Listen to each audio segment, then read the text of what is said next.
ముక్కు 2 రకాల పనిచేస్తుంది. ఒకటి వాసన, 2 మనకి ప్రాణానికి అవసరమైనటువంటి గాలి తీసుకోవడం. మరి ప్రాణానికి అవసరమైన గాలి తీసుకున్నటువంటి ముక్కు అది ఒక క్లిప్ పెట్టి ఇలా మూసేసినట్టుగా ఇలా అయిపోయిందనుకోండి, మన మాటలోనే తేడా వస్తుంది. ముక్కు దిబ్బడితో మాట్లాడుతుంటే అది ఏదో ఒక రకంగా మాట్లాడుతున్నట్టుగా అనిపిస్తుంటుంది.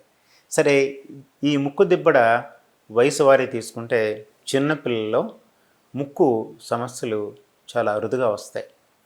ఒక 8 రోజుల అందమైన బాలుడు వాళ్ళు నన్ను పిలిచారు, పెడియాట్రిక్ హాస్పిటల్కి పిలిచి, డాక్టర్ మా అబ్బాయి పాలు తాగట్లేదు అన్నాడు. ఇక్కడ గడ్డొచ్చింది. ఇక్కడ గడ్డొస్తే ఈ గడ్డ ఈ ముక్కు దూలం మీద దీని మీద ఒత్తిడి తీసుకొచ్చేసి ముక్కు మూసేసరికి అయిపోయింది అనమాట.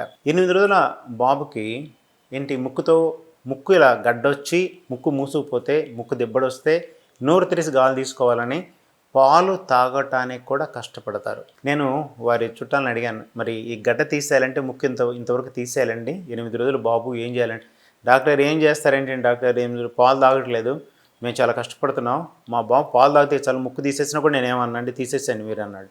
సో లేజర్తో ఇంతవరకు కట్ చేసి తీసేసాను. ముక్కు దిబ్బడికి గడ్డల వల్ల కూడా చిన్న పిల్లల్లో కూడా గడ్డలు వచ్చి ముక్కు దిబ్బడి వస్తుందా అంటే అవునండి. తర్వాత సరే, సాధారణంగా చిన్నపిల్లలు ముక్కు సమస్య ఎలా వస్తాయంటే ఎలర్జీ, పట్టణాల్లో పెరగటం వల్ల, ఈ పట్టణీకరణ వలన ఏమవుతుందంటే ప్రతిదానికి శుభ్రపరచుకోవాలి, గదిని శుభ్రంగా ఉంచుకోవాలి, చేతి శుభ్రంగా ఉంచుకోవాలని అన్నీ శుభ్రం చేసేసుకొని మనకి ముక్కు ఎలర్జీ బారిన పడేట్టుగా మనం చేసుకుంటున్నాం. మరి శుభ్రపరచుకోకపోతే ఎలా డాక్టర్ గారిని అడగొచ్చు, అది వేరే ఇంకొకసారి మనం మాట్లాడుకుందాం. సరే, తర్వాత చిన్నపిల్లల్లో ముక్కులో వచ్చేటువంటి మార్పుల వల్ల ముక్కు దిబ్బడు వస్తుంది. సరే, కొంచెం వయసు వచ్చింది, 2 ఏళ్ళు 3 ఏళ్ళు పిల్లలు, డాక్టర్ మా బాబు ఇక్కడ పడుకుంటే బెడ్ చివరికి వచ్చేసి ఎప్పుడు పడిపోతానో భయంతో మా ఇద్దరి మధ్య, భార్యాభర్తల ఇద్దరి మధ్య పడుకోబెట్టుకున్నా కూడా తల దగ్గర నుంచి పడుకోబెట్టుకుంటే కాళ్ళ దగ్గర నుంచి ఎప్పుడో దారి కింద పడిపోతున్నాడు, మాకు అసలు నిద్రపోవట్లేదు, నిద్రపోయి చాలా రోజులైంది. ఎందుకమ్మా అంటే ఎప్పుడు నోరు తెరిసే ఉంటాడు, ముక్కు నుంచి చిమిడి కారుతూనే ఉంటుంది, కళ్ళల్లో కాంతి ఉండదు, అసలు ఎప్పుడు గురక పెడతా ఉంటాడు, ఆ గురక్కి మాకు చాలా ఇబ్బందిగా ఉంది డాక్టర్ గారు అని చెప్పి అంటుంటారు అనమాట. ఈ మరికి ముక్కు దిబ్బడానికి కారణం ఏంటి, ఈ గురకి కారణం ఏంటి, ముక్కు కారడానికి కారణం ఏంటంటే ముక్కు వెనకాల చిన్న మాంసం ముద్ద ఉంటుంది, దాన్ని ఎడినాయిడ్స్ అంటారు. ఈ ఎడినాయిడ్స్, ఈ టాన్సిల్స్ కూడా లింఫ్తో తయారై ఉంటుంది అనమాట.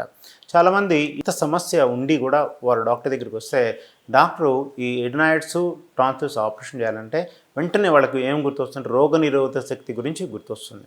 డాక్టర్ మరి రోగనిరోధక శక్తి తగ్గిపోతుందేమో మీరు ఎడినాయిడ్స్, టాన్సిల్ చేస్తే ఎలా డాక్టర్ అని అడుగుతారా? లేదండి, ఎప్పుడైతే ముక్కు సరిగ్గా పనిచేయదో, ముక్కు దిబ్బడుగా ఉంటుందో, దానివలన అనవసరమైనటువంటి గాలి మనకి కొన్ని పార్టికల్స్ లోపలికి వెళ్ళాలని ప్రయత్నం చేస్తూ ఉంటాయి. ఆ పార్టికల్స్ అన్నీ కూడా ముక్కులో ఫిల్టర్ అయిపోతుంటాయి. ఎప్పుడైతే నోరు తెరుస్తామో, ఈ పిల్లలకి కొంచెం ఎదిగిన పిల్లలకి నోరు తెరిసి గాలి తీసుకోవాలి, ముక్కు గాలి రాకపోతే నోరు తెరిసి గాలి తీసుకొని తెలుస్తుంది. పెద్దలే కదా, పిల్లలు కూడా చేస్తుంటారు అన్నమాట ఆ పని.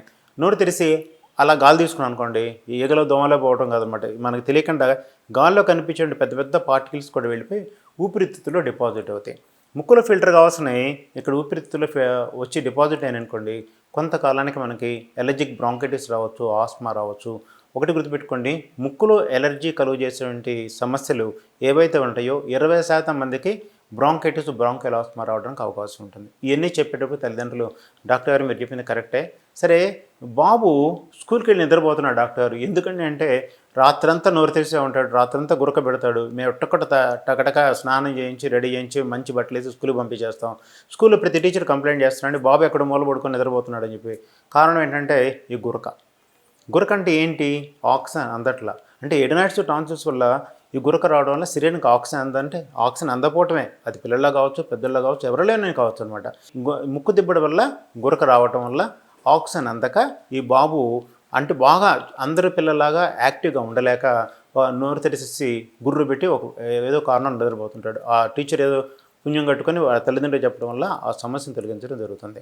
మరి ముక్కు దిబ్బడికి కారణం జలుబు మరి చల్లగా ఉన్నటువంటిప్పుడు అప్పుడు జలుబు ఎక్కువగా వస్తుంటుంది. వర్షం వస్తుంది అంటే కొందరికి ముక్కు ముందుగానే మూసుకుపోతుంది. డాక్టర్ వర్షం వచ్చే ముందే నాకు ముక్కు మూసుకుపోతుంది, వాతావరణంలో ఏం చెప్తారో నాకు తెలియదు, కానీ దానికంటే ముందు నేనే చెప్పుకున్న కాసేపులో వర్షం రాబోతుందని చెప్తుంటాను అనమాట. చలికాలంలో ఒకటి, తర్వాత వర్షాకాలంలో ఒకటి ముక్కు దిబ్బడి వస్తుంటుంది. తర్వాత ఒకటి గుర్తుపెట్టుకోండి, ఈ వాతావరణంలో కానీ శరీరంలో కానీ వైరస్, బ్యాక్టీరియా, ఫంగస్ ఇవన్నీ ఎప్పుడూ ఉంటాయి అన్నమాట. సరే ఈ ముక్కు దిబ్బడ అంటే చల్లదనం వల్ల ముక్కు దిబ్బడ వస్తుంది మనం తెలుసుకున్నాం. ఇదేనా కారణం అంటే డాక్టర్ నేను ఎక్కడికి వెళ్ళట్లేదండి, ఇంట్లోనే ఉన్నాను నేను నాకు ముక్కు దిబ్బడని పోవట్లేదని చెప్పంటారు అనమాట. ఎక్సర్సైజ్ కూడా చాలా ముఖ్యమైనది. ఎక్సర్సైజ్ చేయడం వల్ల ఏమవుతుందంటే రక్త సరఫరా అవుతుంది, రక్తనాళాలను బాగా ఉబ్బుగా ఉంటాయి. రక్త సరఫరా బాగున్నప్పుడు కూడా ముక్కు దిబ్బడ తగ్గిపోతుంది. డాక్టర్ నేను పరిగెత్తినంతకాలం చాలా బాగుంటాను, బాగా వేగంగా నడిచినంతకాలం చాలా బాగుంటాను, ఎప్పుడైతే ఈ వ్యాయామం చేయకుండా ఉంటానో అప్పుడు నాకు ముక్కు దిబ్బడ వస్తుందని చెప్తుంటారు. ఇది నిజమైన మాట అది. అందుకని వ్యాయామం కూడా చాలా ఇంపార్టెంట్. సరే, వాతావరణం వల్ల ముక్కు దిబ్బడ వస్తుంది, ఎలర్జీ వల్ల ముక్కు దిబ్బడ వస్తుంది, ఇంట్లో ఉండేటువంటి హౌస్ డస్ట్ అంటే ఇంట్లో ఉండే దుమ్ము ధూళిని హౌస్ డస్ట్ అంటారు అనమాట. ఈ హౌస్ డస్ట్ ఒకటి గుర్తుపెట్టు, దాంట్లో ఏముంటాయి దాంట్లో అని చెప్పి అనుకుంటాను అనమాట. దాంట్లో పురుగులు పెరుగుతాయి, దాన్ని హౌస్ డస్ట్ మైట్ అంటారు. ఇంగ్లీష్లో హౌస్ డస్ట్ మైట్ని తెలుగులో తవిట పురుగులు అంటారు. ఇవి సర్వసాధారణంగా మనకి ఎలర్జీ కలుగజేస్తాయి. డాక్టర్ మరి ఈ గాలి వల్లనే మనకి ఎలర్జీ వచ్చి ముక్కు దిబ్బడ వస్తుంది, ఇంకేదైనా కారణాలు ఉంటాయంటే చాలా కారణాలు ఉంటాయి. ఏంటంటే మనం తీసుకునేటువంటి పాలు కావచ్చు, వేరుశనగపప్పు కావచ్చు, కందిపప్పు కావచ్చు, పెసరపప్పు కావచ్చు, తర్వాత మన సీ ఫుడ్ కావచ్చు, చికెన్ కావచ్చు, మటన్ కావచ్చు, ఏదైనా కావచ్చు. కొందరు తలకు రంగు వేసుకుంటే వేసుకుంటే రంగు వల్ల కావచ్చు, పొగ వల్ల కావచ్చు, ఏదైనా కావచ్చు. అంటే ఇది అదే అని చెప్పడానికి అవకాశం లేదు, ఏదైనా కూడా ఎలర్జీ క్రియేట్ చేయొచ్చు.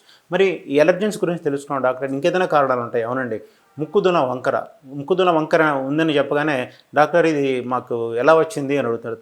అంటే ఒక్కోసారి జీన్స్లో రావచ్చు, ఒక్కోసారి ముక్కు నిర్మాణ లోపం వల్ల రావచ్చు, పుట్టుకతో రావచ్చు, పుట్టిన తర్వాత రావచ్చు. ఈ ముఖాకృతి చిన్నప్పుడు ఇంతే ముఖం ఉంటుంది, ఇంతే తలకాయ ఉంటుంది, పెరిగే కొద్దీ పెరుగుతూ ఉంటుంది సైజు. పెరిగినప్పుడు ఈ డెవలప్మెంట్లో కూడా ఈ ముక్కుదుల వంకర రావడానికి చాలా అవకాశాలు ఉంటాయి అన్నమాట. ముక్కుదుల వంకర వల్ల ఈ సమస్య వస్తుంది. సరే, ఇంతేనంటే ఎలర్జీ వల్ల, ముక్కుదుల వంకర వల్ల, ఈ సైనసైటిస్ వల్ల ముక్కులో ద్రాక్ష గుత్తుల్లాగా పెరుగుతాయి. ద్రాక్ష గుత్తులాగా పెరిగితే దాన్ని పాలిపోసిస్ అంటారు. ఒక్కోసారి ఒక సైనస్ నుంచే పెద్ద ద్రాక్ష లాంటిది బయటకు వచ్చేసేసి బయటికి పొడుచుకొని వస్తుంది, ఒక మాంసం లాంటిది బయటకు పొడుచుకొస్తుంది, గొంతులో కూడా ఎలాడుతూ ఉంటుంది.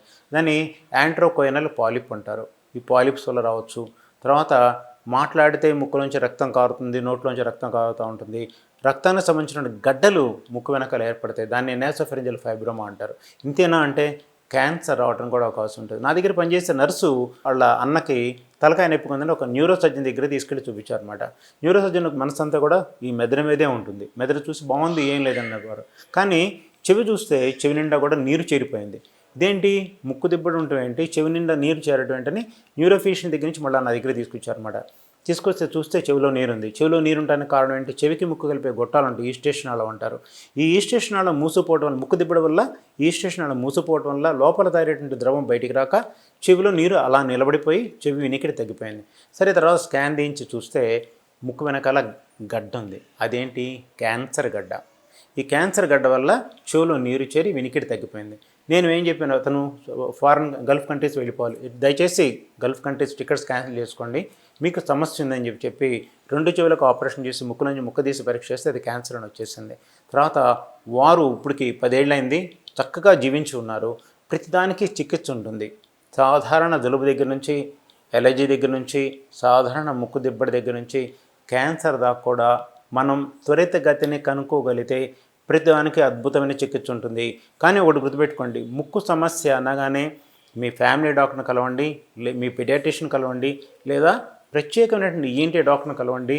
వారి దగ్గర చికిత్స తీసుకోవడం వల్ల చిన్న సమస్య కావచ్చు, పెద్ద సమస్య కావచ్చు, త్వరితగతిని కనుక్కొని ప్రతిదానికి మీకు చికిత్స చేసి మీరు అద్భుతంగా ఉండేట్టుగా చేయగలుగుతారు.